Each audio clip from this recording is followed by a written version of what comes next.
This is Lancer Mo, the voice of the fans, and this is League of Ireland After Hours. David Dunn John by Conor McAvoy, and this is the very first edition of League of Ireland After Hours, where you get to have your say. For the first time, we are going live after a League of Ireland fixtures. So there you go, Conor. This there we are. David Dunn John by Conor McAvoy. I've already said that. I'm so excited, Conor. I'm repeating myself, but of course, a bit of an interesting night. One game postponed. Shelbourne making a mess of things. Derry pulled one out of the bag. And Conor, and you're wearing a very nice jumper. How are you? Good. It looks very sparkly on my screen. I don't know if it actually looks sparkly in yours, but it's just the way that the light now. Looks like the Derry pitch. Yeah, it's not like it's actually lovely. Just the way the colour's shining off it makes it looks like it's goose, but no. Great to be on. Great to speak about the League of Ireland again. Great entertaining night. Goals flying in. More drama, of course, as always. And it looked like it was going to be a boring all night, wasn't it? At this, you'd say, kind of at half time, and then it got to the stage where it all turned into badness towards the end. But yeah, looking forward to people. Obviously, Dave, if you want to introduce people, if they want to call in at any stage, give us a text now already. To say you want to get your call in, and if you want to call in already, make sure you get your text in now, because the number obviously is in the bottom right of the screen. It's in the description either. If you either want to copy and paste it into your phone on WhatsApp or probably normal text either. Imagine to call numbers of texts are coming through, but WhatsApp's free. I will send you the link to jump on and have your say. But yeah, Dave, really enjoyed the first night of League of Ireland action. What games did you watch, by the way? I watched Derry. I watched Derry, their 2-1 win, and I had Shelbourne on sort of to the side, just keeping an eye on that as well. I must admit the Derry game was dreadful. Derry were not very good, but lucky for them, they pulled one out. Two really good goals. Well, I mean, the equaliser was a screamer. And it was a lovely finish actually by Thomas for the second one. It was really good. Derry went great. I felt a bit bad for Sligo, to be honest. But then they were having water breaks and everything, like, when Derry had a little bit of a flurry. And shut that down. But yeah, it was just very interesting. I see the first comments come in there already. There's a couple coming in there. Lads, get involved if you want to get involved. Leave a comment. We'll get to those comments. The number to dial or text us is +44. Don't forget +44. It's a UK number. If you do it on WhatsApp, it'll cost you nothing. 0775 293 7715. If you want to talk to us live here on the air, we'll send you the link. We'll have a chat. Just tell us tell us your name, what team you support, and yeah, don't be shy. Don't be shy. I'd imagine it's going to be. I imagine Conor, some are going to be a bit nervous. Scared ringing in. Bit afraid. Yeah, they like to. They like to sort of throw stuff at us on the old console. I don't really want to come on and have a chat. It can be audio. You can have your camera off. You can have your camera on.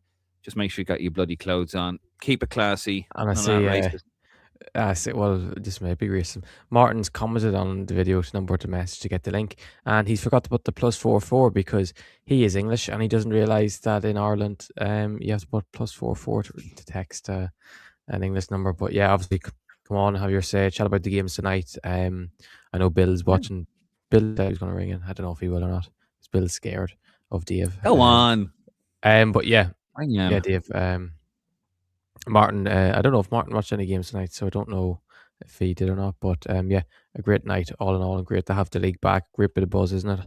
Online and on TV, to even have it back on TV. Good to have our national game covered, of course, but obviously from watching the Derry game, it was quite hard on the eye. Not just the match in general, but the pitch was shocking. Because you said to me there that getting a new pitch. I thought he'd already had it. Clearly hadn't. It's just really bad because the reflection of the lights on it, so you couldn't see especially to the goal towards the left. Like there was one onto the post that Sargent made. He made two really good saves. Thomas was 1-on-1, and he got down really good. And then of course Duffy hit one, Michael Duffy, and he touched it onto the. Yeah, we should actually talk. Probably should do that first. But of course, Derry 2-1 winners over Sligo, and he touched it onto the post, and you couldn't really see it, but because it was on Virgin, It wasn't supposed to be on Virgin. It was supposed to be on. That was just supposed to be on League of Ireland, but Virgin showed us, so he had the extra cameras and he had a camera behind the goal. It was a fantastic save by Sargent Yeah. onto the post. But yeah, really, I don't know. What did you guys think of it out there? Any Derry City fans there? I thought I mean, Sligo might tip to go down. I was getting a bit of abuse for that. I stand by it. I was thinking, here we go. Like, they're gonna win this 1-0. It's another Dundalk, isn't it? Mhm. I've made a mess of this one, but they were really. I thought Derry were really poor. James McLean, Connor, as a central midfielder, doesn't work for me. He's most dangerous down. I mean, why is he playing as a centre mid? It doesn't. He's not a centre mid. It's obviously his idea. I think. It's probably one of the reasons. He probably was told come home. He probably wanted to say, "I want to play centre mid. I think I can go into midfield for the rest of my career." And I'm guessing that's why he's ended up in midfield. Tiernan Lynch is probably not going to say it to him. It's pretty hard to say, "Oh, I'll turn down McLean because he wants to play midfield." I'm sure the fans would be best pleased if McLean said that publicly or something, because we know he's not afraid to say his thoughts online. So yeah, I thought he was. I didn't think he was terrible in midfield, but you can just tell it's not his natural position. It's just not the game awareness of a natural midfielder. Like, it's kind of, but maybe it's the thing, he'd grow into the role as the season goes on. But usually I wouldn't say what age is he, 36, 37 year old, grows into a role as the season goes on. But then the only thing is, like, Braden Fleming, I think, is absolutely brilliant for them, and I thought he was good tonight again. At left wing back, it's very hard to even drop him. But personally thought McLean was going to play in one of those number 10 roles when he initially joined. But then to see him playing in the midfield too, quite deep, is quite an interesting sight, and something probably surprised a lot of people. And if to continue it in the long run, I'm sure he'll have really good games in midfield and he'll do really well. Like, he wasn't awful or anything. I didn't think he was bad. I just think it's not his natural. It's not his natural position, and maybe we already caught them fine at the end. But I think, like, adding like Adam O'Reilly in midfield beside him helped him, because it wasn't really a game for Dara Markey. But yeah, I uh, I think he'll probably grow into the role a lot more than what he's obviously started off in the President Cup last weekend, and then on tonight's game. But yeah, it's not the end of the world that McLean played in midfield. I don't think it's the worst option of a lad that you're kind of playing a position he's not natural in. I don't know. I just everything was sort of, he kept drifting off and towards the left wing, and everything's kind of just back. I am criticizing, but I mean, I get it. He's not a midfielder; he's a left winger, and then he was a left wing back in his final days for Ireland. It's very difficult to do that when you've been playing as a left-sided player your whole life, and then all of a sudden you go into midfield. I think we heard off air. I won't mention the name, just in case, but they did mention that Trapp did play McLean as a centre midfielder against Serbia in 2012, and it was a disaster. His positioning was very poor as well. He just wasn't there. It was just unnatural for him. I mean, he assisted the winning goal in the President's Cup by going on to the left and doing what he does best. I don't know if it is a McLean decision. I'd question the wisdom of that. I don't know. He's got 16 on his back. Probably thinks he's Roy Keane. But there you go. I mean, 2-1 winners. Well, I know it was against his old team, his brother Paddy was playing against his old team tonight, and John Russell said midweek that, didn't he say that if James hadn't gone back to Derry, he didn't think Paddy would have left Sligo for them. And you can tell even by he stands out like a sore thumb these days. Paddy McLean, with his nostrils, he obviously got his teeth done in the off season, and you don't miss him on the field at all. But yeah, it was maybe James McLean has a lot to say now since he's moved home. But I think it's fair enough to have him, because like, he has been made captain already. He is playing in midfield. His brother's come home, although his brother was excellent last season for Sligo. He obviously does have a lot of power in the club, and like, the thing is, he probably would, because of his experience, what he's done in the game, over 150 games in the Premier League, over 100 games for Ireland. So I think he does deserve a bit of probably opinion. But maybe it's the sort of thing that Tiernan Lynch is like, okay, I'll give you your wish, and you have maybe 6 weeks to prove that you can play midfield for me long term. And if it doesn't work out, you're back to wing back or left wing or wherever he wants to play him. Yeah. No issue with them trying it, and then if it doesn't work, go back. But I don't think it's really. And the reality is, Dave, They've played 2 games with a midfield. They've won both. I know performance-wise, they probably haven't been playing up to what they want, but they still got the 2 wins, so it's not the sort of thing where they lost both games and they're doing themselves thinking, "Oh, no, what have we done here? We've got ourselves in a mess." So it's not a bad thing. But anyway, what did you think of the goals in the game? Obviously, Kiki scored early on for Sligo, and then Alex Bannon smashed one in to equalise, and then of course Mr. Josh Thomas finally got on the end of one of the chances and hammered home for a winner, which was a lovely goal as well. Yeah, there were really good quality goals. Although well, actually, no, sorry, the Derry one, the one you could see was quite poor. No one picking him up. No one picking up Kiki was really, really bad defending that. I'd be very disappointed.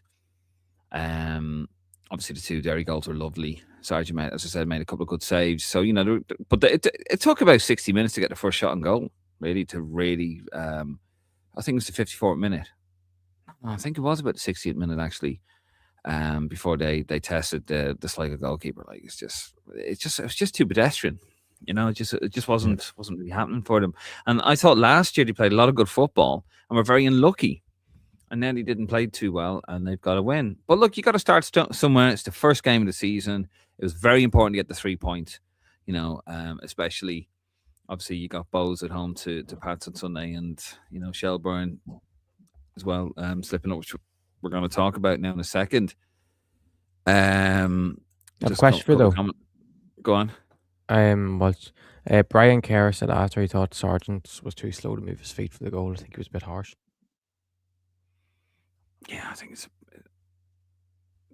just a bit. It's a Brian Kerr thing to say, isn't it? It's Brian Kerr, isn't it? Like he's miserable. I'd love to blame goalkeepers. I love playing goalkeepers when he was excellent. Like, in fairness, Keith Tracy gave him man the match he deserved to be. Probably man the match until the 90th minute, and then they got the winner for probably Josh Thomas. Probably was in general probably played really, really well overall, but then missed a couple of chances. But he's always a constant threat, which is the good thing about him. He's a bit like Meepo. He's always a threat. It's just about finishing the chances more regularly. Yeah, it's what Brian Hogan has to say. Derry were rattled in the first half, but fair play. They got the job done in the end. I don't think McLean centre mid is going to work. Yeah, that's what we said there, Brian. Wholeheartedly agree on that one. Don't forget, lads, you want to... Very slow tonight, Connor. I thought somebody would be ringing in, dying to have a go at me. It doesn't have... By the way, it doesn't have to be about League of Ireland. You can talk to us about something else. Yeah, you can talk to me about anything, by the way, any football. So don't worry. It's not like, don't want to talk about League of Ireland, we're going to cut you off. No, we want to talk to you guys. But so don't worry about that. Let's move on to the next game. And by the way, don't forget, +44 0775 937715. That is the number. Text that. We'll send you on the link if you're brave enough to come on. I hope this guy's brave enough to come on. Abby Bid, shut up, you fart. Shut up, ye fart. Shells are winning the league. Well, Abby, don't think so, my friend. Not if they... God, it was bad. I was watching a bit of that. That's a poor result for Shelbourne, isn't it? Really bad. Against Waterford. Really, really poor there. Ain't winning no league, Abby. You're winning nothing. You have a problem with that? You know what to do. Text 0044. You don't need to read it. What? You don't need to read it. Just text that. I know, but I want to feel like a DJ. That's what League of Ireland Talking Pod says. David turning into next Joe Duffy. Talk to David. And he says, yeah, I just want to see what it's like because we haven't actually taken a call on here. So who wants to be the first caller, Connor, to talk to us ever? Who wants to do it? If we don't get you out this week, But yeah, Shelbourne, really, really poor result there. Obviously they're not reigning champions or anything like that anymore. But you on Lansdowne Roar. Martin Fitzpatrick's asking. You are. You are? But yeah. But anyway, I thought Shells were absolutely awful tonight considering the talent they have in their squad. Obviously, it was tricky conditions, I thought, in Waterford. The pitch didn't look great. Seemed to hold up a lot. But it was an excuse. First half, they probably should have been more than 1-0 up. but they didn't really play well. Like Waterford looked really, really poor. I thought, and I'm not surprised because I don't think they've had the great. Even though they haven't had a bad window, I don't think they've done anything special. But yeah, I don't think it was a great window from Waterford. Whilst I thought Shells had an amazing window, we even seen Will Jarvis come on tonight, and he didn't really make an impact. And yeah, like Henry Francis ran the show in the first half, and then the second half, in fairness, Glenfield come on and done a good job for Waterford. But yeah, I just thought it was just a strange performance by both teams. Waterford very poor, Rochelle's very poor as well, and probably a draw in the end was probably a fair result because it was like two teams playing really poorly going up against each other, and maybe I'd say Waterford will probably be happier with the draw in the day because um obviously they were losing 1-0 and they're up against someone who wants to go and win the title, so it's not a bad result for them, but they'll be more disappointed with how they played overall. Whilst the Shells, I don't think have any real positives to take other than the fact that the league's back. Yeah. Are you watching this? Were you at the game? Were you traveling back from Waterford in the car or on a boat, considering the floods? Let us know. Give us a shout. Tell us what you think. We want to hear from all League of Ireland fans, by the way. All League of Ireland fans, we want to hear from you. Another comment there. Mr. Una Baguette. 2 moments of class with Derry without playing particularly well. Not sure what to make him a clean centre mid. Didn't look too Yeah. comfortable. Agreed. Kim asks, Also, how we doing? Sorry, go on. right, just if someone's ringing in, by the way, and your face does not have to come up on camera. It'll be you can make the screen black, or we can turn your camera off. That it's just your voice, so you're just calling in. So don't worry if you're just to emphasize if someone was wanting to talk, you don't have to show your face like Martin does every time he comes on. Yeah, no, you don't have to do that. And, you can have your earpods. Don't have your AirPods in like Martin because, Jesus, they're brutal. When he speaks his AirPods in. It's like constant wind. Yeah, friendly blast. Have you got something to say about Martin? You can phone in. Do you want to be the first phone caller, do you? You will. Don't tempt him. Oh, bring it on. Yeah, you lot were giving me plenty of stick the other night as well. But yeah, 2 moments of class there from Una Baguette. Kimon says, absolutely dreadful. He also says he asks us how we're doing. Good man, Kimon. Why don't you come on? Are you brave enough to come on, Kimon? Kimon, come on. Yeah, Galway. That was.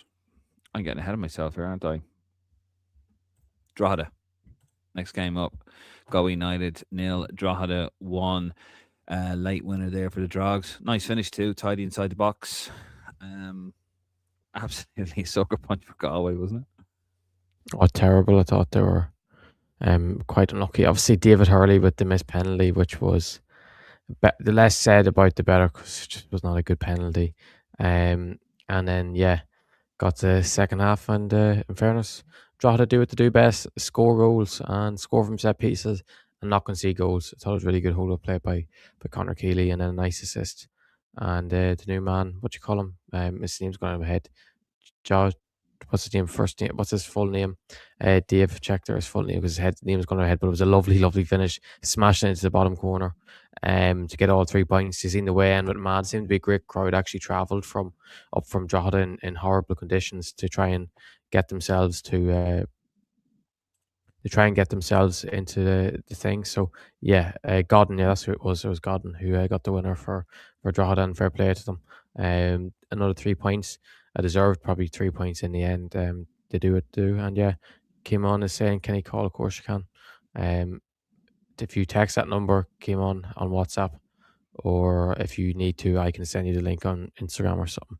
But yeah, on Drogheda, yeah, Drogheda just do what Drogheda do. They always, even if they have to grind a win out, they love to win just by any means necessary. And I think that's what they'll continue to do all season, and will keep them well clear of the relegation zone and of that nature in the end, because a lot of new lads making their debut for their club tonight, as did Galway.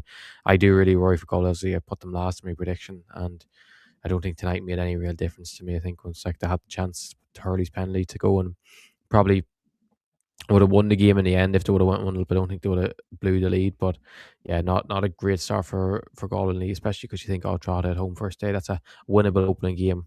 and they couldn't get in out of it. Once you look at maybe relegation rivals, I would say Waterford, who are probably going to be down there with them, but they managed to get a draw against Shells, who were one of the title favourites. So no, not a good night for anyone in Galway really. Who probably, I know the window's still open, but I think they still have to do a lot of business if they want to get themselves in a better position heading into the rest of the season. Yeah. No, very disappointing as well. So I'm just finding something there. Bill made a comment about the Shamrock Rovers game. We're going to talk about in a second about the pitch. I'm going to bring that. Actually, I thought it was very, very interesting. What did you know? Well, here we are. Obviously, we're supposed to have Rovers. We're supposed to play today, and there you see it. You see Tala Stadium absolutely drenched out, and yeah, it was called off today. Really disappointing. First day of the season. It's supposed to be the supposed to be the number one ground in the league. There, Connor. What did you make of that? I mean, embarrassing, isn't it? It was Bill being Bill, really, causing controversy on Twitter as he loves to do. Well, I read out the I don't know. comment. Yeah, go on, read it out. Bill, it's your time to shine, baby. So here it was. Rinse, recycle, repeat. I'm not having it. Understand that the Irish climate isn't conducive to pristine pitches, but this is a far too regular occurrence and it's not a good image for Irish football. Furthermore, the club aren't exactly short of money to the issue. And then I think he got a few pelters there, and he just went, "Yeah, I'm not having this." He says, "I'm not gonna." I don't know. Was that Bill like launching a grenade in and then just sort of leaving it with the for the crack? Was it? No, I think he just wanted to go away because I think he got a stick straight away, so he wanted to give it a bit of time before he reacts. But yeah, you know what Bill's like. Bill likes to cause controversy, even though I know he does mean what he said. I can't understand why, because there's been a lot of games called off in Tal over the last year or 2 years. But and it is a lovely surface, but then they seem to always struggle when there's a lot of rain. But I think today you can take an exception because it was astronomical the amount of rain over the last 2 days in Tala and in Dublin and across, but you'd say the northeast of Ireland. So yeah, I don't think we can put too much blame on tonight or Rovers. Maybe if you use other games as more of an example, which I'm sure he did do in the end. But yeah, it's obviously we don't want that to happen. But hopefully, that's the last game we've seen call off in Tala all season. And the reality is, like, as long as we get back, we get the game played as soon as possible, which I believe is on the 23rd of February. We'll be all right. I think he had a chance. I'm looking there. I think Bill had a point. Genuinely, it's supposed to be. I know it's flooded, but I know Tala very well. They're not. It's not as if a river bursts its banks. It's not like Talca Park. I know Mhm. they had a massive storm, but I mean, did they not have did they not have drainage? I mean, no, that's not Shamrock Rovers' fault. By the way, that's who owns the stadium. That's Tala. That's South Dublin County Council, isn't it? Yeah, it's council own pitch. Yeah. So there's enough money going in there now. I'm sure there should be a conversation, but say, okay, look, lads, can we get a drainage system in there? I don't know how much that costs, but this is what we're talking about. I just don't think it's a very good look for the league. I could understand if they were near. It's Tala. There's no rivers near Tala. The Grand Canal, which is a few miles away in the other direction towards Clondalkin. So yeah, I don't know whether you can't get an under, bit of drainage in there. You agree with that? You agree with Bill? Do you agree with me? Do you agree with Connor? Let us know. Is that who you think it is? I agree with Bill. Oh Jesus! Yeah, add them in. Will we let this fucking age in? Our first caller. Fucking hell. Hi lads. Martin, how are you? Hi lads. I'm good, thanks. Long time viewer, first time caller. I'm a little bit nervous. Yeah, I'm a bit nervous too. Yeah, not too up. Yeah. They're all very quiet tonight. Yeah, look, I thought it'd be a good example to show the raw faithful how it kind of works. So yeah, I've sent a little message here. You've sent me the link. and I thought I'd join in. Yeah, great show as usual, lads. Do us a favor for a second. Switch your. Can you switch your camera off and mid call and put it back on again just to show them? Oh yeah, I can do that. 1 minute now. There you go. There you go. You can come on like this as well, folks. You can look like the computer in 2001. By the way, Kim on his comment. Connor, can you send me the link? I have sent you a link. Check your Instagram. It's on your Instagram. Yeah. Check your Instagram. Yeah. There you go. I've sent it to you. So yeah, nice I thought I'd do simple, it. Yeah, you don't have to show your face. You don't have to show your lovely face like Mr. Prendergast there. So, man, you were watching a bit of it. Did you put a bet on tonight? Or No, I was going to back Shells. Shells, I thought they were a good bet away, actually, because we've been chatting a bit about betting more than a little bit now. But yeah, I thought they were a good bet. But Jesus, I thought Waterford played. It was a bit of a crap game, to be honest. Awful conditions down there. But no, I really enjoyed the League of Ireland being back. And, as I said on the show the other night with Connor, that, I'm definitely going to try and follow it now a little bit more, especially with us doing this content and stuff. But yeah, it was good. Brian? And Derry, agree with you, James McLean. But Sorry to what did you think? Yeah, go on. Sorry to interrupt, Brian. You don't have to show your face, mate.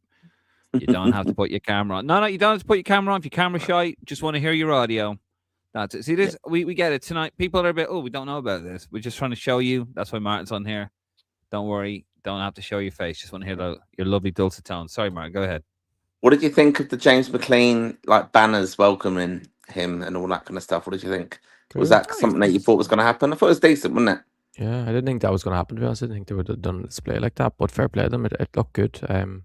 Good way of welcoming home their local hero as such, because what he's done obviously for Derry football over the last 15 years, has been exceptional for club and country. He's set an example. So hats off to James McLean, who's fair play to him. He deserved kind of that reception. He does deserve for what he's done, and the fact he's put so much love into coming back whilst he still has something to offer, I think is great to see. Oh, we have someone else in the studio. We're going to get a second caller here. Kim on, are you ready? You ready? I'm off. No, I'm going. No, you stay. Martin. See you, Martin. Cut me off. Right. See you now. Great show, lads. Thanks for having me on. You can have 4 people on, you dickhead. Okay, go on then. Fuck's sakes. Right, go on, Kim on. You got your hair ready? There we go. All right, Kim on. How you doing, man? You well? How are you doing? There you go. Second caller. All good. How are you doing? All good. What did you make of that tonight? Good, Kim on? What game did you watch? Doing some graphics. I was watching the games. Which game were you watching? Can I ask something? I watched some of the Derry game, and then I watched some Galway, but it was just terrible. So it's a hard watch. I kind of support Galway because my dad's from Bannister, but I think they're going down, straight down. Terrible transfer window, and not one to remember. But which ones did you watch? I kind of went through them all. Dave watched Derry, didn't you? And Shells.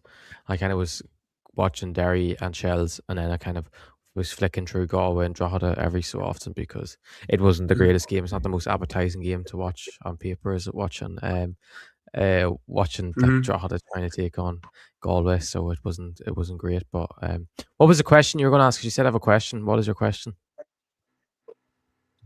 Me? Yeah. I'm not sure. I can't remember. Oh, you forgot already. You're like Martin then. I did. That's mad. Yeah. Did you think anyone from Galway played well, or anyone from Drogheda stand out to you on the night that? Not really. I was just interested in seeing the young Canadian bloke. I can't remember his name. It's some Italian name, I think, but I thought he was mid. And that was the best, probably. Was he the best of a bad bunch in the end, was he? Maybe. But I watched more of the Derry game, in fairness, so all right. That was a tough watch. That was a tough watch. It was. I know. I picked the wrong one. Obviously we got the game on Sunday. Pats and Bows. Has that been sold out, lads, or how many's on that? No, still tickets available for that. I've seen that earlier. Only 20k going. It's not so great. I think it's going to be less than last year. Yeah, it'll definitely be less than last year, because obviously Rovers take a great support with them. But yeah, Yeah, it's not gonna sell great, but I think what's it have to this? Did it have to sell 20K to make profit? So I'm not What 100% time is the sure. game at? What time's the game start? Don't know, Martin. You think you know? That's what I'm asking you. It's the League of Ireland podcast show, isn't it? I thought you'd have this. We don't have this information. No, because we're It's reflecting on 2:00, Martin. It's 2:00. we're So you don't reflecting, want we to reflect No, on because I was next just game. thinking it's going to clash, obviously, with the was there rugby on this weekend? I don't know. But also you've got who's it? Liverpool and on Man Thursday, City and mate. Arsenal. That was Liverpool, Man City. yesterday. Oh yeah, jeez. Is it Sunday though? Yeah. Got absolutely slaughtered. Absolutely slaughtered on Sunday. On the Thursday. It's like there's Premier League, obviously, and all that stuff on. Like, so. Yeah. So, all right, lads. Thanks for having me on. Enjoying the show. Best of luck. Bugger off. See you. Come on. All right. See you then. Yeah, bugger Get off. going. See you, Martin. Yeah, good riddance. Well, anyway, come on. You live in Greece, don't you? What did you think of McLean playing as CDM? Oh, shit. I didn't think he was great, to be honest. But I know he's not. He's kind of playing out of position. But it's obviously he wants to play in midfield if he's going to be there. But I think he was too much trying to cover too much ground rather than sometimes just sitting and kind of get on the ball and try and dictate play. He didn't really do much dictating the play. Do you live in Greece? You live in Greece, Kim on? Oh, I do. Yeah, I do. My mom's Greek and my dad's from Ireland, so I live in Greece. All right. Can I just say I really like? Can I shock you? I think Greece is a great country, especially Athens. Yeah, You in it's Athens? okay. Athens is nice. Yeah, like Yeah, I live about an hour away from Athens, so yeah, it's quite close. But yeah, it's nice in the summer. It's nice, but I like Ireland more. I think because I go there every summer and in the winter sometimes when I like with my exams and everything, it's not as easy. But yeah. Okay. So do you? So now, be honest. The raw faithful Yeah. are watching. So for 500 watching you live. So if I were playing Greece, who do you support? Come on. Oh, Ireland, 100%. Good man. Right Oh yeah, answer. 100%. Yeah. His account on social media is Irish Football Focus, so I wouldn't think he supports Greece, to be honest with you. Well, yeah, but then you got Martin, like, and he's like. We could say that he's not coming back on. No, that's brilliant. It always amazes me, like the Irish diaspora going, all like we've got followers like Greece, America. I think there are like about 1,000 Irish people in Greece, and I think so. Yeah. Probably never left after the last game. No, I was at both games, but like, yeah, poor performances there, anyways. I know. I was in the one. Connor, no, I think it was still Green Machine at the time. I was in the one where we got absolutely lashed out of it, the floods by the stadium. Oh yeah, that was the June 2023, I think. Yeah, absolutely fucking drenched. Yeah, it was. Yeah, was it the one I think Colin scored, wasn't it? Yeah, nice goal too. But we were battered. Yeah, it was a good goal. Yeah, we were battered. I think Brazil did well that game as well. He did, yeah. I remember squelching in, and I had a fanny pack at the time, and it was just a little pool of water, and my passport and microphones were in it, and saw Tony Dunn. He was like, "Hey, Tony." I was quite sure. Before the game, I think Irish fans had troubles with the tickets, didn't they? Yes. Yeah, I remember that. It was just chaos there. Yeah, very unorganized from what I heard, but yeah, here's one for you, Mr. Una Begin. That's some kip. Come on now. To be fair, it does depend on the place.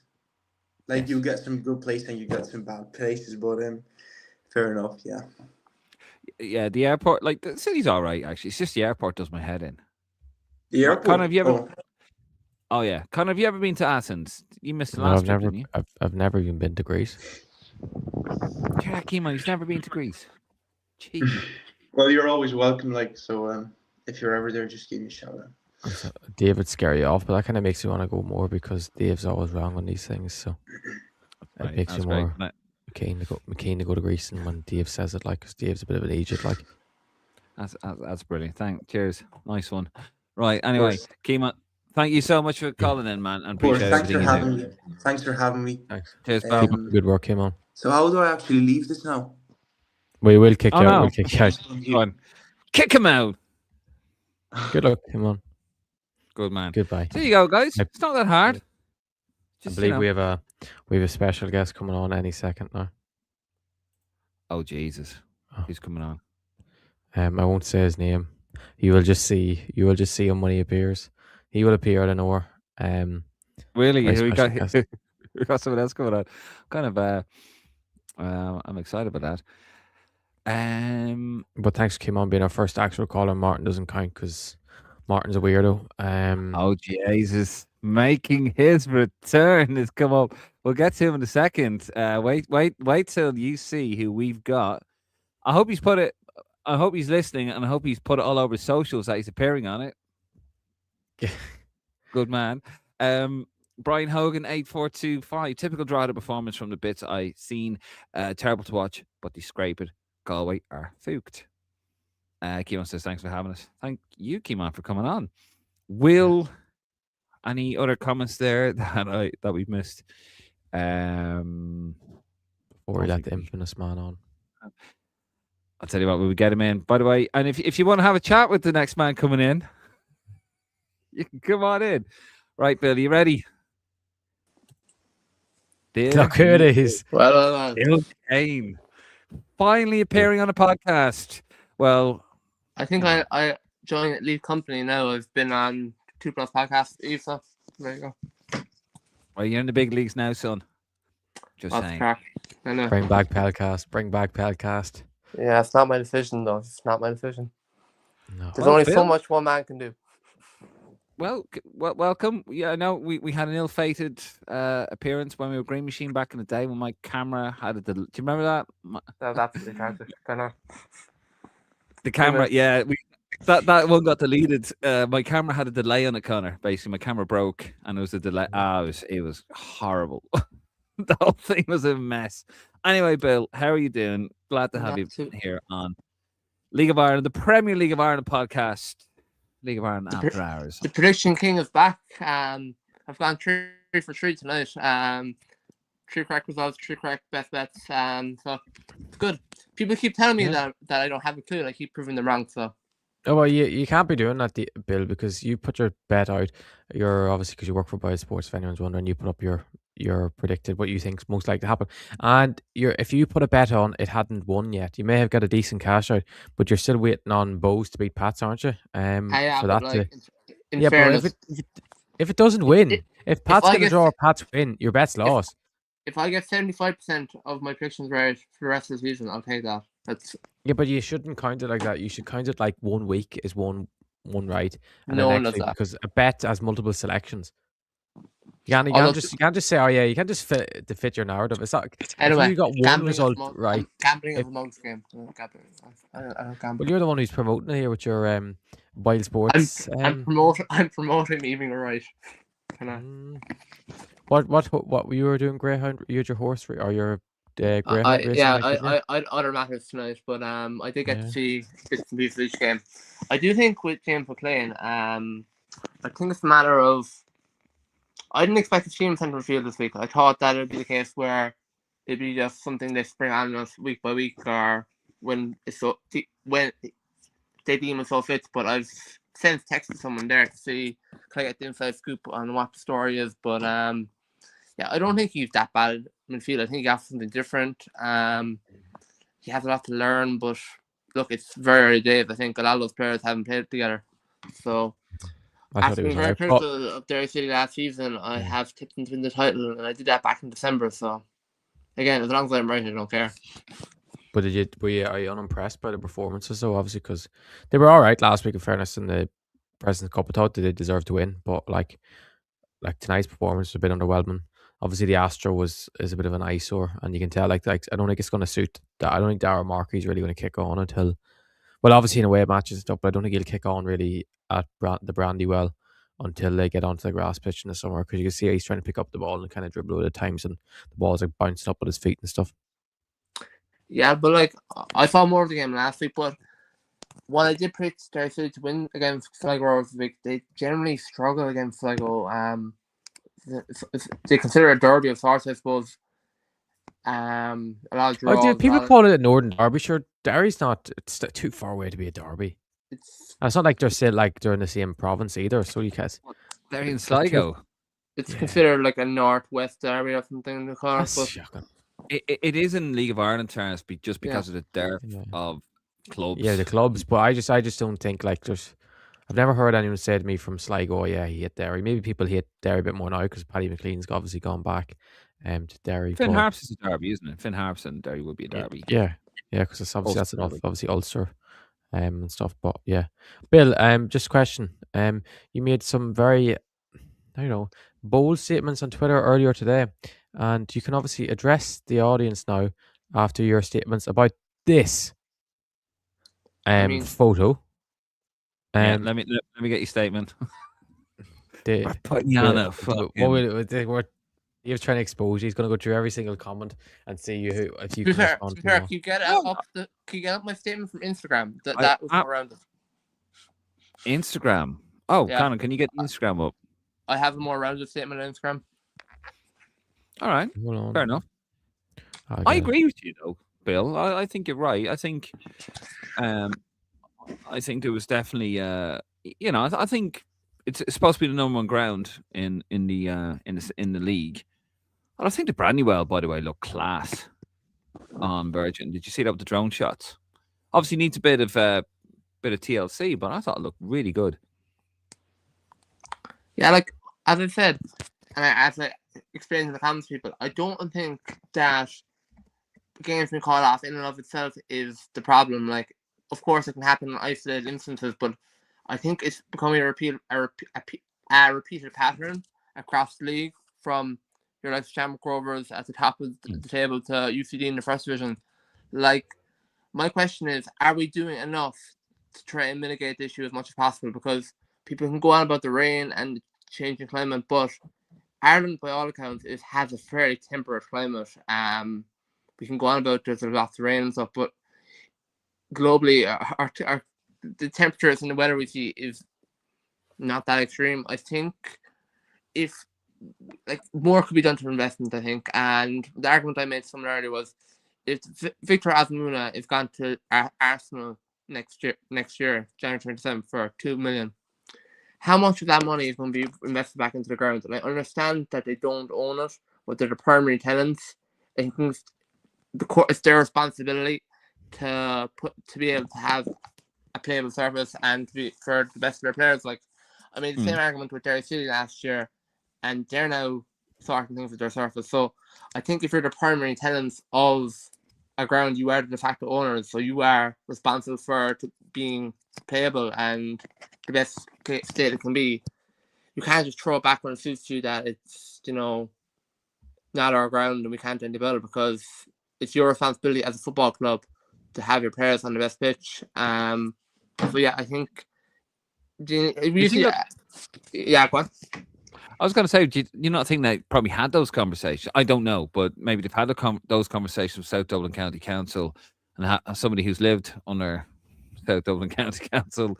They're probably not the most proactive, allegedly. Don't want to get sued. They probably had those conversations, because I remember last year happened. They had the women's game, didn't they?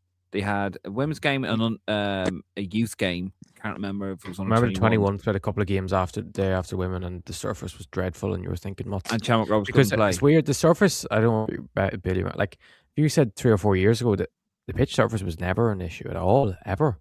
Even when it rained, obviously it would cut up sometimes slightly, but now it's becoming a lot more on a regular occurrence. Maybe the bit like, do they relay the surface every year? Or is it something to do once every?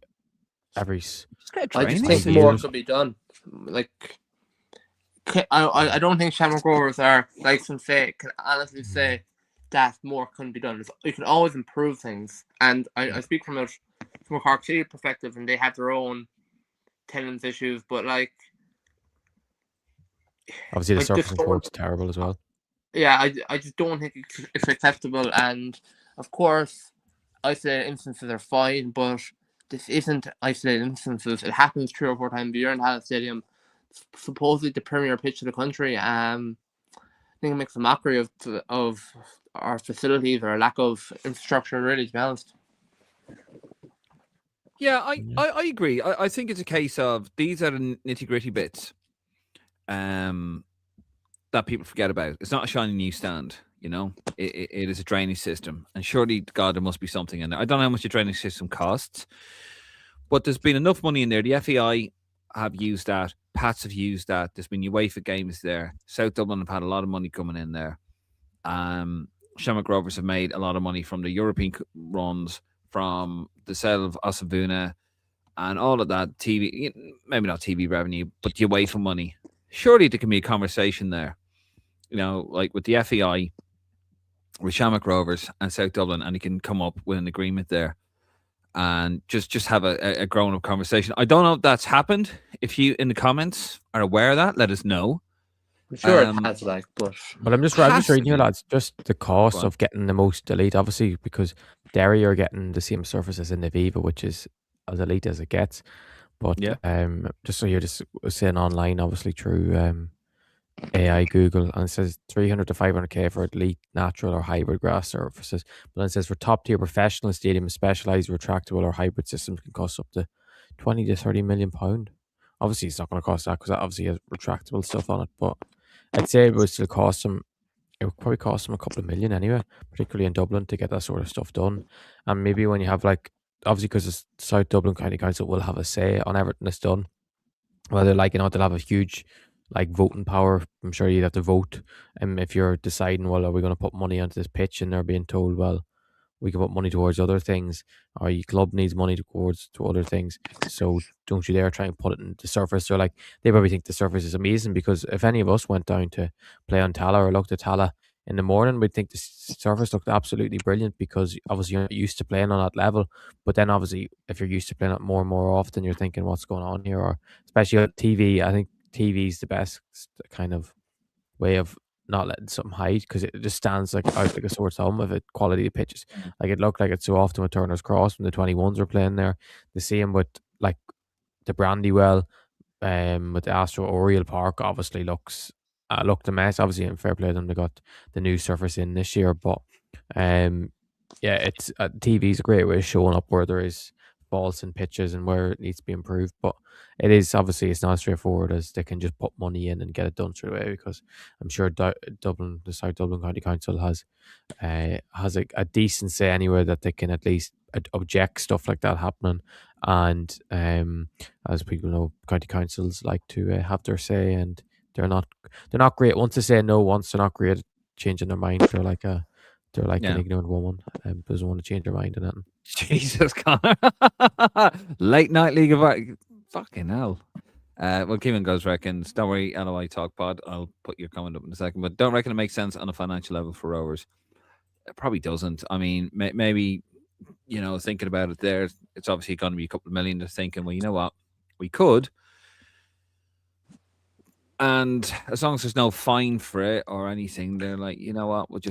We could spend that on other things. So there's probably that conversation as well. It's all about, at this stage at clubs, isn't it, Ireland? It's about how you make your money back, and it is. I know it's not a bit because no one's really making money off it, but it is about how the club can stay viable. And, like, obviously a new stand, which means it can possibly lead to being sold out, more income, going to an academy. You put it in your academy, that returns players who you're going to sell on in the future. Maybe they thought, for example, the Gavin Bazunu money that went towards a stand, but then obviously some of it went towards helping the Roadstone Academy set up where they have the training ground, investing in that. And maybe Victor and Vina wouldn't have been sold for 2 million if we didn't put that extra money in. But I know you can just say they're hearsay, but I do think at this moment they're trying to think how they can make money back or keep improving.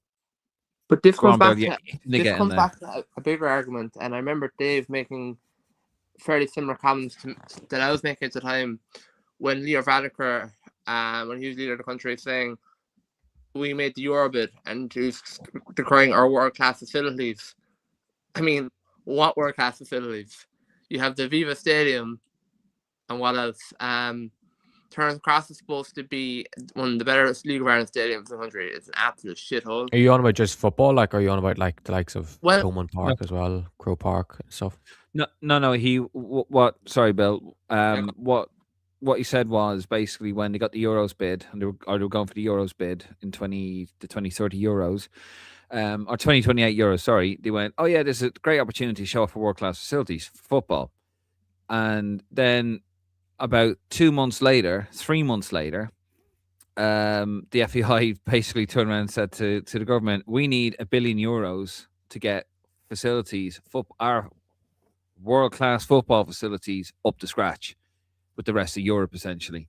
So it was just typical political speak. That's what that was about. Sorry, Bill. Continue. Yeah, essentially.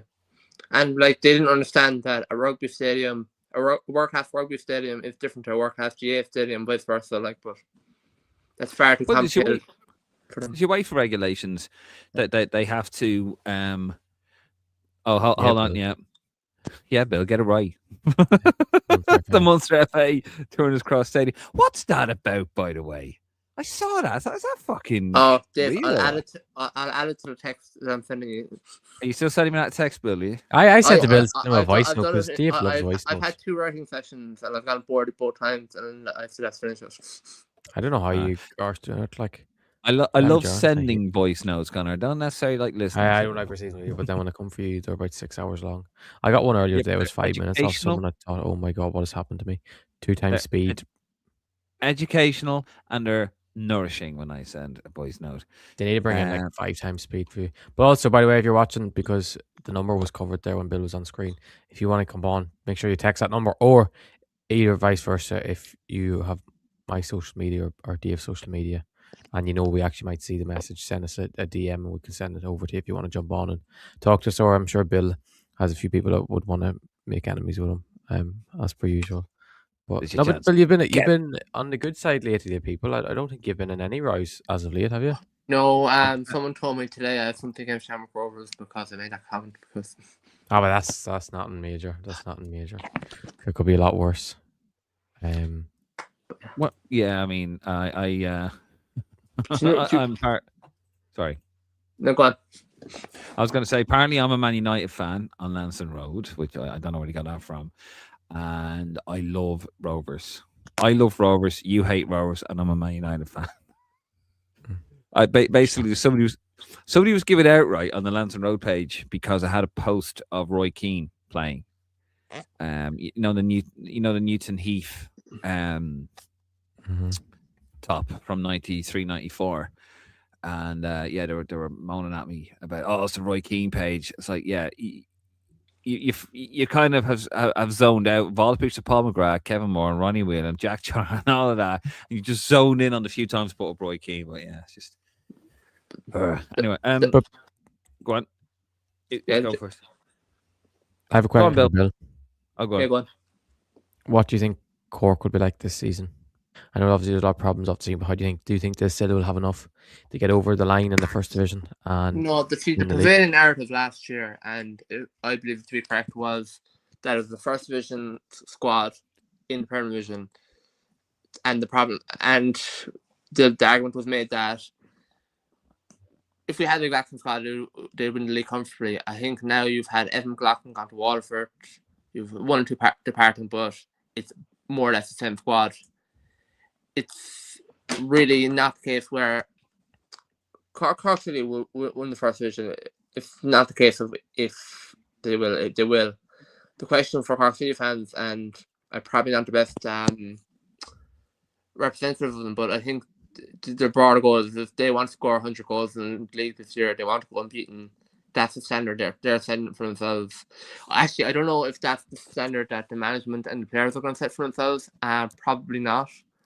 So there's probably that disconnect between them and the actual players and supporters, but but you can't really come in the mindset we want to win every single game. Obviously, everyone wants to win it, but if you go in a mindset that we have to go unbeaten, you start putting this mad pressure on yourselves. And the reality is, Bill, if Cork City are going to score 100 goals this season and they're going to go unbeaten, the league will be won by May, like late May, and that's when it gets to see, particularly in the first division. Lads will put the foot off the pedal a bit, and then we have the league wrapped up. Like we can take it handy.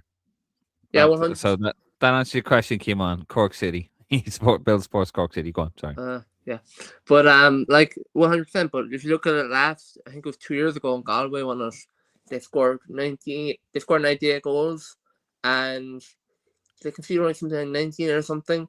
I made the argument the other day that I thought Cork City were capable of scoring 100 goals. They'd like Keating, Maguire and Pongo, Brody Lee, Charlie Hanover, Matt Murray.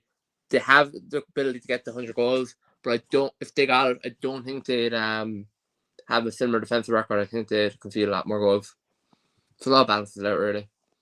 But again, as you said, like if it gets to the summer and they've won the league, you'll see they might give a young lads a go, and that's probably where it'll fall off. I think the 100 goal tally is realistic. Going unbeaten, probably less so. How many goals do you have to average a game for? How many games you play in first division? Well, the same number of games, so 36. So 36. All right, yeah. 2.75 or something. Not an easy tally to get, but we have another guest coming on in a minute, in a second. Just pressing the link there. Couple of questions here. Kimon asks, a bit random, but do you reckon Kavaleskis will get a move abroad? Would he been talked about as much as Noonan and Osabuna if he didn't get that injury?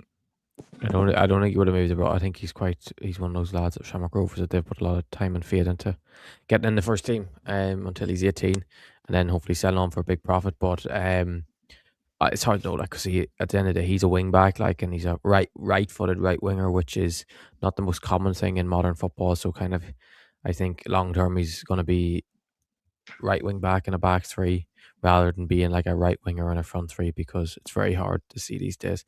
But yeah, I don't know if you can say you'd have to see him hype, because goal scorers score goals, and Victor Osman is very, very rare in terms of his body size, his ability to pick up the ball, drive past men, and his vision as well. So I don't want to say it, because Max Kovalevskis is an outstanding young player, and he probably just needs to stay fit, and then we can kind of maybe talk about how good he can be. No worries. I'm just going to bring another guest on here. We're going to have a four-way, lads. Who are another Cork fan. We're going to have an 8-baller. Welcome to the pod, John Gallagher from the League of Ireland Talk Pod. Got it. Yes. There you go. All right, John. You're right, John. How you doing, man? Welcome to the podcast. How you doing? Lads, I just have to say it's such a pleasure to be on Lansdowne Roar. I watch like every night, so thanks so much. Good man. It's a pleasure to have you on, Mr. Gallagher. Would you prefer if you said it as Gaeilge, or I'll leave you off tonight, Connor. There's no hassle. All right, that's all good. Here's a mad question. By the way, you're very welcome, John. It's great to have you. Here's a question here, actually. Here you go. Oh, what's going on? Here's another one. Laser Live. I think you all have something against Galway United, Connor. Basis believes that the tribesmen are in trouble. Well, I'd like to say so. I wouldn't say I'm a betting man, but Drogheda made good profit tonight by getting that late goal. So I will continue the shit on Galway. No, I won't have fairness. I don't have nothing against Galway. They've a lot of good young players, a lot of the pity they won't play them. So it doesn't matter, really. Pity they won't play them, yeah. I do think Killian Tolan, though, is going out on loan the next couple of days, so at least he'll get regular football and probably the first division, I'd imagine, not anyway. But Galway, I just don't think they've invested well or done enough. They've still never replaced Moses Dyer, so yeah. But anyway, John, how are you doing? Are you? Well, did you watch any games tonight? I'm guessing you have to. You would have watched Derry anyway, did you? Yes, I watched. I got the second half of the Derry match. I'll hopefully rewatch the rest of the matches throughout the weekend now. But yeah, I had training, so that's why I missed the first half. But yeah, to be fair, I have to say I was impressed by Derry, because Sam Sargent makes an unreal save from Josh Thomas, I'd say about the hour mark, correct me if I'm wrong. And obviously they hit the crossbar then soon after that. So like it could have, Sligo put up a good fight in there, and it's a bit of a David versus Goliath situation. Like you've literally got the most expensive owners in the league versus like a fan-owned club, so Sligo can only put up so much of a fight, but still, it was. I was pretty impressed by Derry, actually. Yeah, you'd be glad you didn't see the first half. I wouldn't recommend watching back the first half because I know it actually was quite good if someone asked you what you thought of the Derry performance, because second half they were quite decent. I thought, particularly when the goal went in, the momentum was on their side and you knew they were Yeah. going to go get a winner. But first half they were absolutely shocking. Like it was strange, but it was strange to see how poor they were in the first half. Like, but I'm glad you got to see a bit of the entertaining side to it. But are you 100%. like Bill? Do you think it's realistic for Cork to score 100 goals and go unbeaten in the league this season? Well, like, yeah, the thing is, I thought when I first saw Bill and like, I love Bill. Like, I was like, I thought it was a bit of a mad shout at first, but when I actually thought about it then, and Jamie, there's Jamie Daly there, shout out to him. It's only like what 2 point something goals per game, so like I actually don't think it's that mad of a shout. Unbeaten, I probably can't see that because it's just too much of a like inexperienced side. But I think the 100 goals is definitely possible with the three strikers we have. Obviously Shawnee signing back. So yeah, I wouldn't be surprised, honestly. 100 goals. Interesting. Ooh, Of course, what is that it? starts next week, doesn't it? The It first. does. division. It does indeed. I do think Bray could push as close, so I feel Bray are going to have a big year. I feel like That's my they've invested very prediction. well. The loans they've brought in are brilliant. Like the likes of Dan Ring, Eric Sammy from Shells. I think that's two outstanding attackers. Obviously, they've signed like your boy from Sierra Leone, but no one knows he's an unknown identity. Obviously, the boy from the MLS as well that they brought in. I know they signed. I can't think of the English lad they brought in at centre half. I know people, you might have seen his TikToks. He was posting a day in the life, but I've heard he's actually excellent at centre half. So I do Okay. think they've actually improved massively this season. Obviously, they'll probably lose Billy O'Neill in the summer. Well, unless they somehow get him back on loan until the end of the season, but I would say that's very unlikely. But I do think Bray could push Cork quite close. I don't think they will win the league, but I do think it's gonna be the team that will probably have at least a chance this season of doing a bit of an upset, because Cork probably I don't know, it's just Cork they're just scary at times, so you just don't know what you're gonna get. I know, Well, like, and sorry, Dave, go ahead. No, go ahead. Yeah, this new manager as well. I'm not too sure. Not too sure how he's going to get. Like, I like the kind of his Gibbon press conferences so far, and like compared to even Jaron Nash, like at the start with Jaron Nash, and like look, obviously Jaron Nash has a bit of footballing pedigree about him, but he just never seemed very sure of himself as that head coach. You know, maybe he could do a decent job as in the background somewhere, but as a head coach, I don't think he was ever sure of himself. But this Barry Robson, it's early days, but at least he seems like, I don't know, just capable and But have you heard Dave's prediction on him? I believe you said he's going to get sacked midway through the season. Or walk off, because he said the first manager to get sacked or walk off is Barry Robson. Interesting. And that segue, and to segue that into, that's why I asked Bill, please tell me what's going on at Cork, because it's a basket case of a club. I don't pretend to know what's going on, and I just think something will happen. Because it's just so unpredictable what's going to happen. You don't know that. Exactly. So you don't know. I think Bray are going to go up. I think, I don't know, with Cork, like they just seem to be on a bit of I think don't discount UCD. You think UCD this season? Yeah, UCD are a team that are running cycles, so it takes them maybe 2-3 years to just nature when they get the players, I suppose. But last year, apparently, too soon, no. What? I think this year could be too soon. I think it could be a season early in that prediction. I think maybe next year is probably their year. Yeah, I don't think it takes much to come second in the first division, to be honest. That's why I went with them. I know they started slowly last year.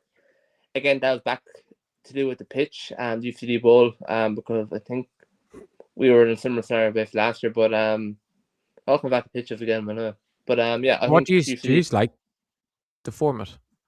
The format of the first division, where it's kind of like an NBA playoff type route when it goes to the playoffs in the end, and like the likes of Cove last season looked by far the second. But I know Bray kind of had their spells of pushing them close for second, but it was like when obviously myself and Dave went and seen Cove against Bray in the Carlisle grounds, and Cove were miles better than that day. And overall the season, I still think they were a better team, even though Bray got to won the playoffs and then played Waterford in the playoff final. I don't. Do you like the format? Do you think there should be a kind of a revamp, maybe, if they pushed maybe the league, if there was a way when new teams came in after a couple of years and maybe had the first division expand to maybe 14, 16 teams, maybe you could have 2 up, 2 down. I don't know. What do you like the playoff route? John, It's an interesting question. Like, I suppose what the positive about it is it gives a team, like, it gives teams down there like a chance to dream, that kind of way. But I do hear your point. It is a bit unfair on the likes of a Cove, who were so good last year, that they ultimately lose out in a one-off game. So I don't know. I think like the new division coming in will definitely massively enhance the first division, though, because like when there's no relegation at the moment, it just completely saturates like the last portion of the season, because there's no relegation fight.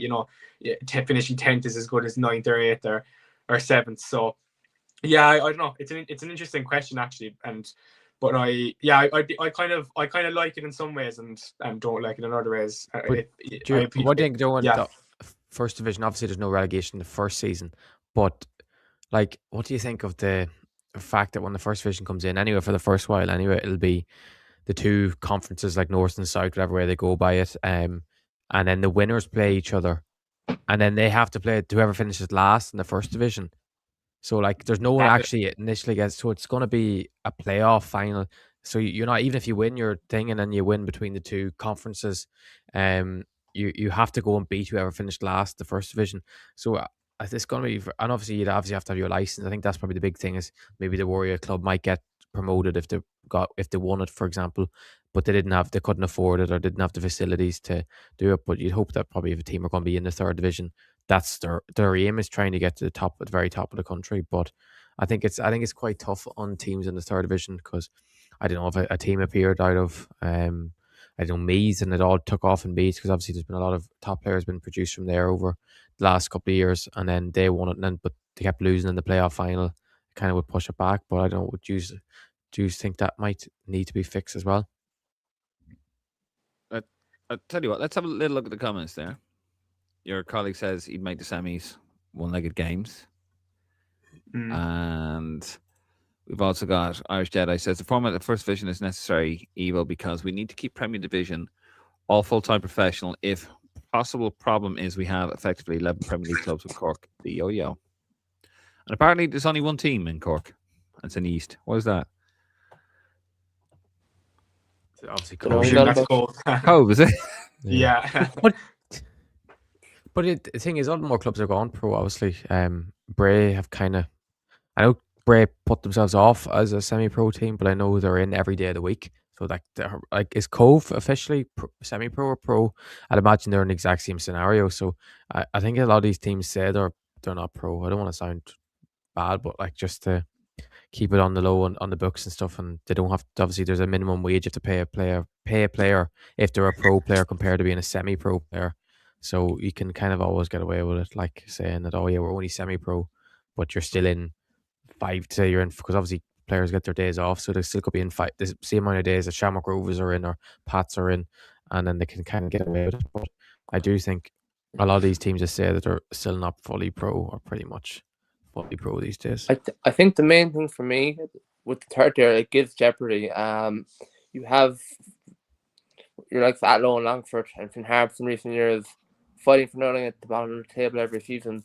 So there's no incentive to actually invest in players, and people will say that if these clubs will go into financial trouble if they got relegated. But my course is, if you're paying over the odd wages and you finish bottom in the first division, you don't deserve to be in the first division. I know allegedly there is teams in like the Leinster Senior League, maybe Munster Senior League, that are paying more to players than they will be getting in the first division, and I just think that's an absolute joke. We need to have a proper joined up football pyramid in this country, and if we're getting teams playing players, amateur players supposedly, more than semi-professional players, then that is sorting fast. And I think the best is the third tier. I don't think anyone would argue we need a third tier, because just more clubs playing football. But there always will be money in lower periods at times, because it's so common in England. Like you see players sometimes leaving League Two teams to go to National League North or National League South, or dropping down 2 tiers because a club is so all of a sudden got money behind them, and they want to get this money because obviously it's so hard to get out of each tier in England, and they want to put and get players who are obviously too good for that level to get them out of that level. So I still think it's going to be the case when the third tier comes in, because there'll be some clubs that'll get huge backing and they'll end up taking players from the second tier. And like lads playing, if they're only on a semi-pro contract or only on a few £100 a week, I don't know what the minimum will be for third tier clubs, but if you're getting offered more by them, then you're going to leave, because at that level, like, you should be taking every penny you can get, really, because you shouldn't be holding back by your love for your local at that age, I don't think. Okay, let's have a look here. Just response here to Laser Live comment from earlier on. I think you all have something against Galway United. Basis believes that the tribesmen are in trouble. Brian responds to that. Brendan Clark, Suaya, I'm saying that right. Slevin, Buckley, Burns, Hickey, Dyer, amongst others, all gone. All gone. On the other hand, look at the business Dundalk have done. So there you go. Bit of a. John and Bill, do you agree with us about? Actually, Dave said Sligo at last, but do you agree with me about Galway finishing last? I do personally, yeah. What about you, Bill? I spent my year last year arguing with Galway supporters, and they've only gotten worse in terms of strength and depth, and I'm quite happy to stand by them finishing bottom. Oh, because you were big on the Brendan Clark thing, weren't you, about him being finished? Actually, No, you did make. I said you haven't been enemies in a while. What I said at the time, and Brendan, who I have great respect for, came on, or when we used to have a Twitter faces, I said that he was overrated, and people, as they always do, misinterpreted that and said that I didn't think he was good. But the thing is, if someone isn't good, I don't think they're rated. So they're just splitting hairs about definitions of just stupid shit. But your enemies now are Waterford fans, aren't you? After saying about the, I quite like the business Waterford have done. I'm not sure about the man in the dugout, but that's another question. Maybe we'll see a former Cork City manager coming there soon, once your man fucks up. Okay, I don't know why I'm saying this. They see Laser Live. I said Sligo will go down. You know, I'm on your side. Anyway, Irish Jedi. A few more comments coming in there, guys. Irish Jedi. McLean dropping too much into the back forward to pick up the ball. You could tell he wasn't used to the positioning, but have to credit his engine up and down the pitch at his age. Yeah, I mean, he's a phenomenally fit player. But yeah, he shouldn't be in the center of the park. John, do you agree with that? I don't think we asked you about that, John. Yeah, another good question. I think his work rate was excellent, and he kind of had his, I would say, dynamism was excellent. Like, was just kind of in and amongst the pitch, but I just couldn't get over how poor his end product was, lads. Like, it's and in fairness, he did put a good cross in the for Darren Markey there in the President Cup, but just Find like them left. Just really swiping at the ball.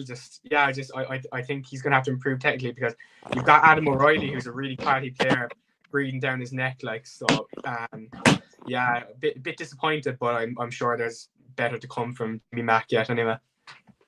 Okay. We'll just keep going on here. We've got a few more comments to get through. At Irish Jedi, again, Cork City won't go unbeaten or score 100 goals, because if they get 15 points cleared, they will start trying out academy players to try to get a fee or see if they can do a job in the Premier Division next year. I think their academy players aren't that bad, though. Well, a lot of the academy lads, I think, will end up being used. Likes of obviously Matthew Murray. I don't know if you call him academy lad anymore, because he's been involved quite a few years. But it looks like Killian Murphy will be used as well. Who am I missing? Killian Murphy. Spells the same way as well. The spells with a C as well, just to stand out as being even more impactful. But I'm missing any other academy lads will get a shot this year. I don't think the one that should, but won't. Yeah, obviously EK won't be when he should be, but that's a story for another day. And yeah, obviously there is our academy lads, and as Cork always do, they have such a big pull. There'll be a few lads that disappear out of nowhere when the season starts. But obviously, Kieran at left back, I hope will have a big year. Yeah, sorry for interrupting. There's a few lads you could say, but they're also extremely young, so it's not fair to be spotlighting them, I suppose. Well, it's only Dave. David forget. Brian Hogan, 842. He's just crying. He's crying He's because Cork the fan, League of isn't he? Ireland. League of Ireland's back. Yeah, he must be a Sligo fan. Kimon said Bright deserved to get promoted, but it would probably be on at Galway's expense. They have made some good signings by the looks of it, and they have some decent fans. Galway are coming second bottom, so no. Wait, second bottom. I thought you said, oh no, after tonight, you mean? Relegation to half, no? Sligo. Cork win the league, so. Yeah, but now we like the Brave fans, don't we, Connor? For our own safety, we love the Brave fans. We do actually. They're good guys. They are good guys. I've already asked that one, haven't I? Sorry, bear with me a second. Irish Jedi again. Irish Jedi, good to have you here on the League of Ireland podcast. Obviously, very active on the Roar one. Would you like to see Astros banned in the League of Ireland as turning on the game in Derry tonight from an outside perspective make the football look poor on an artificial surface? I'll quickly give my answer to that. Yeah, I don't like it. It looks really bad on the telly because the reflection of the lights, it looks really bad. Like you couldn't see half the stuff around the goal mess. Just the way the reflection was, it just doesn't look good. That's my take on the chaps. Definitely shouldn't be allowed. Bill, John? I don't agree with banning things outright. Would it be my I'll ban choice? them. Maybe not. Make them illegal. No, you have to keep them for playing 5-side stuff. Yeah, but like, I think probably with regards to the weather that we've seen recently, so I think probably you're only going to need a hybrid solution. So something half and half. Or I'm not versed in that topic enough. So, but I don't agree. I don't think we should rule out solutions.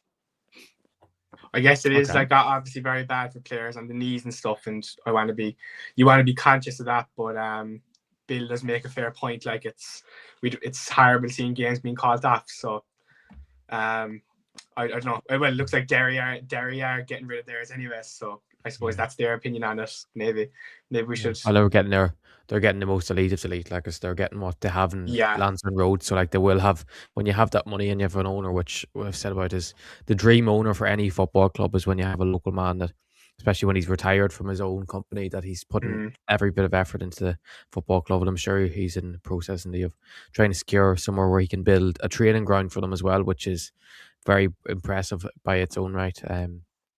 But yeah, I don't think you can ban them. I do think maybe you can say maybe if you're in the League of Ireland Premier Division, because that's where teams should be. There should be no issue, as Bill said. It shouldn't be allowed to just be calling off games just because there's a bit of rain and stuff. Maybe you'd allow them in the third tier, to help teams get started. The standards for the third tier are going to be completely different to second tier, so that creates some problems. But yeah, there will be quite a few teams will have Astro like. If it's a cheaper option, look, I get it. If it's a cheaper option, you want to support clubs. Someone like Derry, and fair play to them, they're getting rid of it, so grand. But yeah, like you want to support clubs. Say, look, you've got your own challenges, you've got your own issues. We want to welcome you in. We don't, we want to give you help and support, and we want to encourage other teams to come in, and you want to make it as helpful as possible and not put too many roadblocks in their way. So yeah, fair enough. Maybe third, maybe the second tier, you'd allow it if it's cost effective. Next one, Aaron Gummins, good man, Aaron. Roar, like many of you guys on here, Roar Plus subscribers. So thank you for that. For all you're even shouted out to you for once. You're not begging tonight. No. Shit. Hold on a second. Now that's a great segue. You set me off, Connor. Where is it? I've got so much shit on here. Roar Plus, lads, if you haven't already, please do subscribe to Roar Plus $4.99 wherever you are. You can buy us a coffee as well. That's in the description below. And also, you can get your coasters, your beer mats, and your sticker pack, all in the description below. And also, don't forget, let me take the thing. We got the two lads here from League of Ireland Talk, LOI Talk podcast. There you go. I'm just going to show you the name of it. That's it there. John, and of course, you've got, give them a follow over on Twitter, is it? Twitter, we're mainly on Dave, and Spotify is where we're doing the podcast now. Yeah, thanks very much. No bother. And of course, Bill, Bring if back you want, Cornell. I am on strike Yeah. until Cornell comes Where back. Cornell? Sorry. Actually, I should have got. Oh, I should have Connor, texted forget Cornell Cornell on. to say on. Fuck, I should have texted Cornell would Cornell. come 'Cause I would on. have Oh loved my him. god. What a we'll get him on. Imagine We'll get him him. on. He was we'll get him texting me on. saying he He's couldn't probably wait till he's probably Space on. to come. We'll get him on next week. And of course, give Bill a follow over on Twitter and IFB and any other platforms you're on. Instagram and Twitter, isn't it? IFB. Yeah. See, there you go. See, He's on every platform. He's on every Yeah. platform, Dave. Everyone's Don't on. worry- don't Everyone's worry. on every platform. There's a. see, yeah, whatever platform. Just type him in, you'll find him. See, Yeah. lads, don't worry. Dave's just- in We're- case we- anyone's we- wondering, we Dave's not actually stupid. help. He just uses Facebook more often. Yeah, there's a good reason. No, I he use uses Facebook, but so yeah. people like you don't see who posts on Twitter all the time or who posts on Instagram as much. So you kind of like you wouldn't. It's not an I ignorance thing, forget. it's just you don't- You're an old man that uses. I You're am an an old old man, and I've a lot on my plate at the moment, and I'm just trying to it's just all these pages, but don't worry, Tough lads. out See, here, we're, Dave. It's tough out here. it is. Dave. It's tough. It's tough up here on the top. We all can't be on Talk Sport, so Yeah. I was going to say, yes, on the English version of Talksource. Thank you very much. I was going to say something there, Connor. I'm not good. No, let's keep it classy. we won't say anything there about Talksport. But don't worry. Unlike other podcasts, we help everyone, don't we? what do you think of my hairline? Do you think I need a haircut? Yeah, I don't know. Are you What a growing random long? question to ask on a Yeah. podcast. A very I had professional a Irish football question. podcast. You know the reason. But anyway, Right. Dave, we've missed half the comments. Are we going back to comments? Because Dave. Oh, we're going back to them. No, I've got him here. Don't you worry, Aaron. Well, lads, great to listen to you. Any news on Barry Cotter? Thank you for that, Aaron. And is Kevin Long moving to the League of Ireland? I think there may be an issue in the Barry Cotter No. deal because of the injury he had, and I don't think the Kevin Long thing's happening at all. Maybe he might, maybe in the summer or something, but at the present moment in time, I don't think it's happening. But don't quote me on that because it's just what I've heard. It's not. I think Bill's heard the same.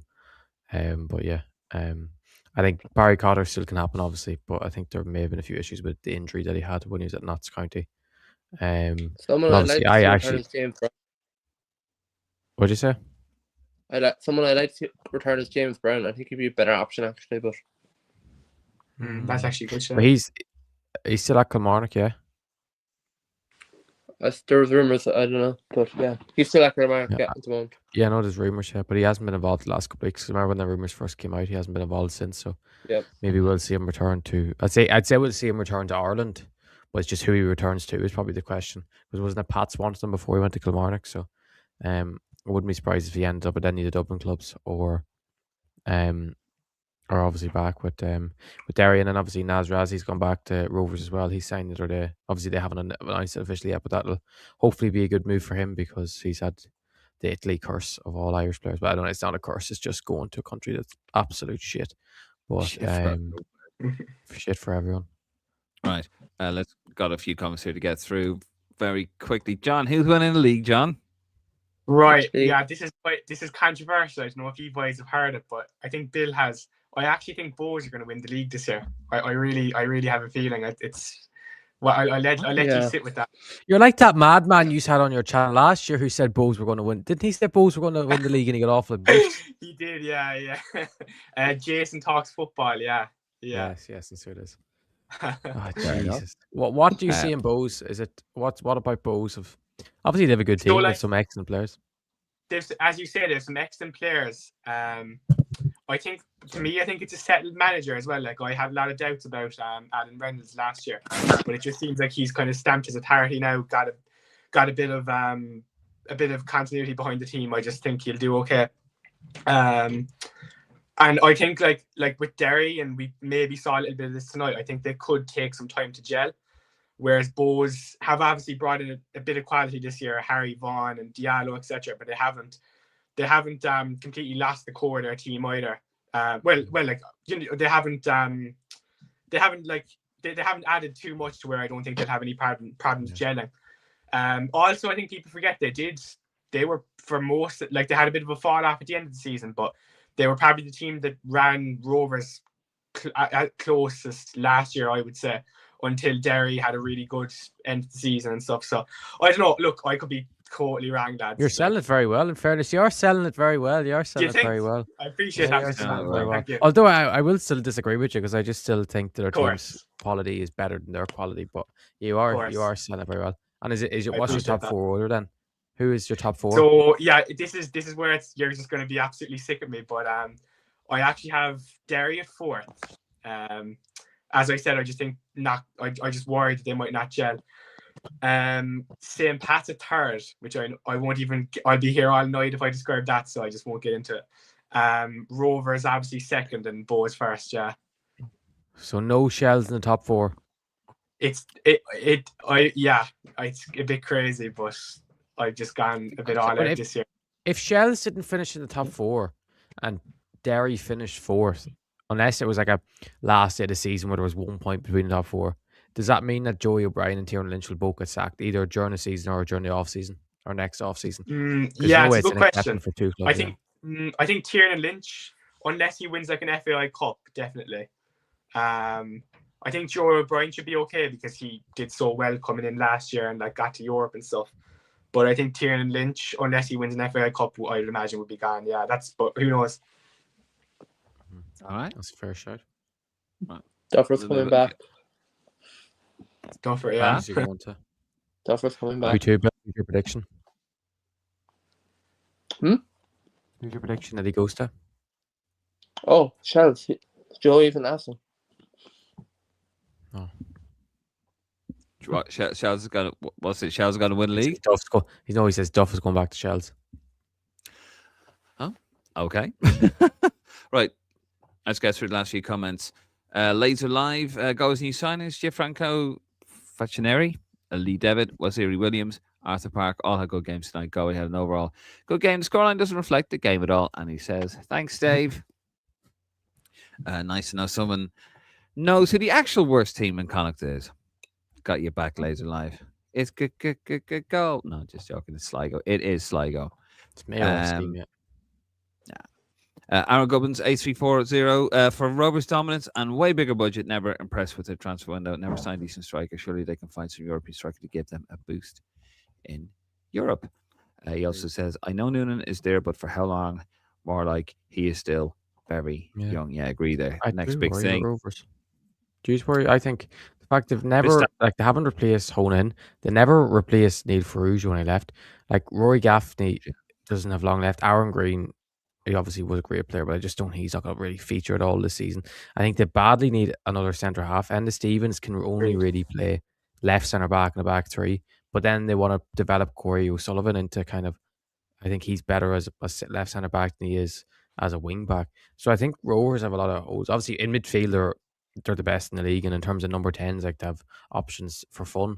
But I do think there is a few areas Rovers before the end of the window may need to strengthen, because I think wing back and like centre half and another striker is badly what they need if they're going to keep up this rate they're going at. Okay. Aaron says, love the channel, lads. Keep it up. Thank you very much, Aaron. Kimon asks, will you be doing the phone-ins for the other lives as well? Yeah, I think eventually when we get it honed, that'll be interesting. Just probably have to get it honed a little bit. This is our first time trying it, so it's a little bit, clunky, a little bit. We'll definitely be doing it though. We'll definitely be doing it after each international window. I know that's but after the March window, when we qualify for the World Cup, everyone will get to come on, and we'll probably go live straight after we do our live show after the game day. We'll go live again after, while we all be in the pub just down in pints and baby Guinnesses, and everyone can come in and drink with us, and it'll be like a live drinking session. We're all just on air drinking together. That's got to be pretty special, actually. I'm looking forward to that. Brian Hogan, 8425. Love the channel, lads. Have a good one. Thank you very much, Brian. Irish Jedi again. Great show, lads. Cheers. The best case scenario happens and we qualify for the World Cup. Would the league be better taking a mid-season break, or how can the league jump on a national team success? John? Yeah, good question. So let me just... Yeah, I mean, like, I see where he's coming from, because obviously the national team needs all our support, but I don't think you can just like shut down the league, especially when like so few, other than like I'm thinking like Pico Lopez, maybe a couple of others, will be going to the World Cup. So personally, I wouldn't be for it. I'd like to see the league stay on, but like I can see where he's coming from, to be fair, because obviously, we all want to rally behind the national team if we do get to the World Cup. When we get to the World Cup, excuse me. You know, but I can. One of you, Connor. I personally would be against it. Just is the short answer. Yeah, but I've been told is, but I tell you what I know is the case. What will happen is it is planned out as there's someone in the League of Ireland obviously has planned out all the fixtures, and they cannot take a break during the league. They can't take a break at the World Cup. Obviously, the mid-season break is when we would have, say, warm-up matches where we'd have our kind of send-off games before World Cup, which it would always be. So if we didn't qualify anyway, we'd have the 2-week break, whatever, and then when Ireland would play friendlies then. But I know, but it has been arranged because we already know where Ireland will be playing and when they'll be playing, that there will be no League of Ireland games in and around when Ireland play of any sort of clash in it. And I believe it's even planned out that it doesn't really clash with any big World Cup games at all. So it's been very well planned out in advance that nothing will ever clash with Ireland and the League of Ireland, or even big games like when, say, Argentina playing Brazil or something, or like a quarter-final or semi-final. It won't be something that'll affect League of Ireland crowds. Although obviously there will be people out going to the World Cup and stuff that would be usually going to League of Ireland. But I think it's kind of, I think clubs would accept a slightly smaller attendance if it meant Ireland were at the World Cup, because in the long run it leads to more interest in Irish football, which leads to the League of Ireland having extra interest. It would be great to have a break, but it's impossible, like with the way our league runs during the summer. And I don't think anyone wants us to have a winter league, do they? No. Aaron asks, "Where's Martin? He should be learning." I'm sure he's watching. He is watching. He is. Mr. Unbaguette, Alan Reynolds, be out the gate by Christmas, no chance, and I'm a Bows fan. Oh, John. Fair enough. Aaron Gubbins, do you see any of the Irish teams making Europe group stages? And if so, who? Bill, you're back. Quickly, as quick as you can. We're just going through the last comments. Do you see any? Yeah, last year we Shamrock Rovers, we had obviously passed, but yeah, I know. I think we will. I'm not exactly sure. Like, it's a luck with the draw, really. But I think our results in Europe in the last few seasons show that we can't compete. We've knocked out the Portuguese teams. Could we go 4 for 4? I think that's the next challenge. I think we have to keep raising the bar. We keep breaking the bar every year, but now the next thing is to get 4 in, or well, 3 or 4. That's a massive stretch, Bill. I think we get 3. No, because someone's going to draw Besiktas again, or someone's going to draw like Rovers did with Santa Clara. When we were lucky, it was Rovers that drew Santa Clara. I think that at this stage, in the next like 5 years, I think is a big stretch. Rovers will qualify for a fact. We all know Rovers are going to qualify because of their seeding. They're going to be starting in Champions League as well. I think Rovers will be fine. They'll definitely qualify. I think Europa League at least should be their goal this season because of their. But you're missing like there's 3 European competitions now. So like. Yeah, but we'll have them starting straight away in the first round of Conference League and be unseeded. So I think you're on a bit of a stretch there. I think you're saying that all 4 are going to qualify anytime soon at once when they're going to be facing. What I actually said was the next bar is to get 3, then 4. Well, I said 4, but yeah, you're right, probably realistically. But I think we'll get 3. I think we should be trying to get more than 2. Is the next challenge. Okay. John, very quickly, do you think we'll? Yeah, short answer, no. But look, I love Bill's optimism. It is a bit boring. I love Bill's optimism. Let's hope so. Okay, fair enough. Aaron Gubbins, what happened to Meepo? Moved to Belgium. Did he want to leave? Connor, quickly on that one. I don't have much info on it. Lads probably read it more than me on that, but it seemed like he was about to move. Whatever, the move fell through at the last hurdle before he went to Belgium. So yeah, he obviously did want to move to get the move. Obviously, you don't blame him. It was Circular Bruges or whatever you call him, that he was going to go to top tier Belgium. So yeah, you couldn't blame him for wanting to go there. Like, fair. Irish Jedi again. Shells might have too many good players. It will be hard to keep the dressing room happy. And then Brian says, stop. Aaron Gubbins, because when Dundalk were strong, they looked all over Europe, signing Kolovic and Abby Sonny. Not instead.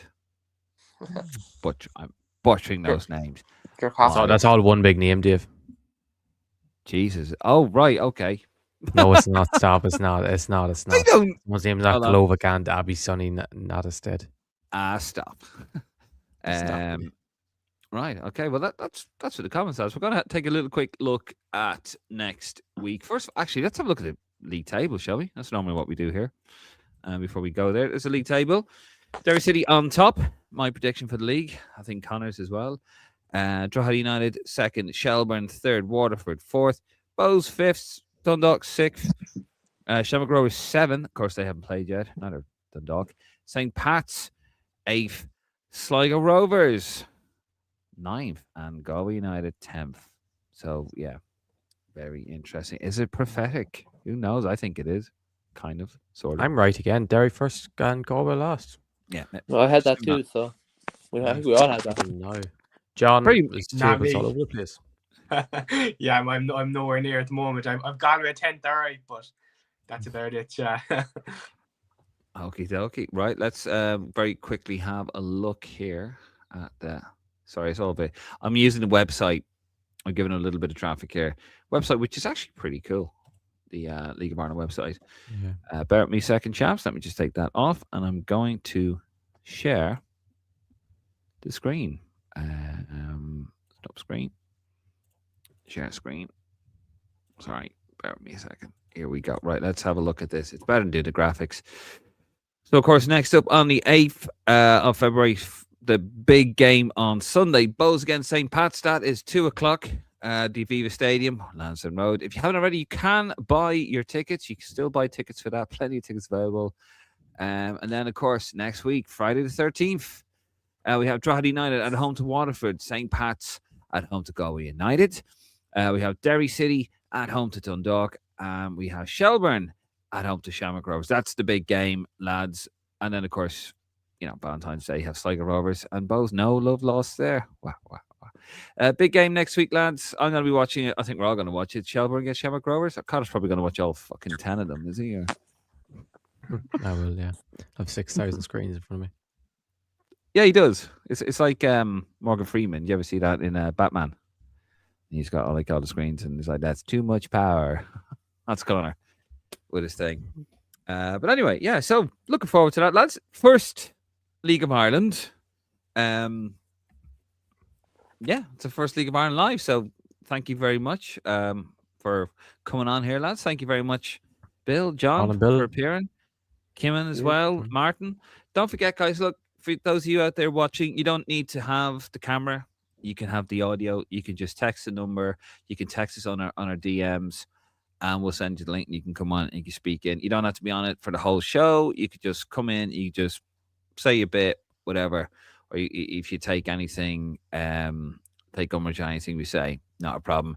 We're just trying to make it more interactive to the Roar faithful. We're just trying to, we're just trying to make it more interactive, I suppose. Anyway, we're going to leave it there. Before we go, do not forget, we will be live on Monday. Connor and Martin will be live on Monday with the regular programming. There is the midweek roundup. That is in the archives. There's also a League of Ireland predictions if you want to go back and have a look at that. Are we doing a League of Ireland show during the week as well, Connor? We will, boy. We have our predictions to do. To look at the Bows. That won't be live. And then we're going to be live again. We're going to have another midweek, and then we're going to be live again on Friday. So loads of content coming your way. So Friday, same time next week, maybe 11 o'clock, because there will be more matches on. And don't forget, if you haven't already, please do subscribe to Lansdowne Roar Plus, $4.99 wherever you are. Link in the description below. You can give us a one-off donation. Thank you for those who have. I really do appreciate it. It just keeps us going, guys. It just really keeps us going. Thank you so much. Also, you can get your sticker and you can get your beer mat pack. That is in the link below. All helps us going forward, doing God's work, I think. And don't forget to give the lads League of Ireland LOI Talk a follow. Don't forget to give IFB a follow as well. We're all in the same boat, lads, and high tide lifts those. Kimon asks, what time will the money light be on, Connor? I don't know. Just keep an eye on socials, Kimon. I don't know. I don't know. Being honest, I don't know. It'll be at 9 or 9:30 or 10. One of the three. Half an hour. Not Once we know we'll schedule it. And by the way, just want to say, 1,000 of you watching us here on a Friday night. That ain't bad. That ain't bad at all. So thank you so much. It's a first stab at it. I think we've done all right. Yeah, why not? But listen, we're out of here. I'm David Dunn. He's Conor McAvoy. Of course, that's Bill. That's John. This is Lansdowne Roar, the voice of the fans. And yeah, we'll see you on the next one. And where's my little video bit? I always forget this. Always. Good night. God bless.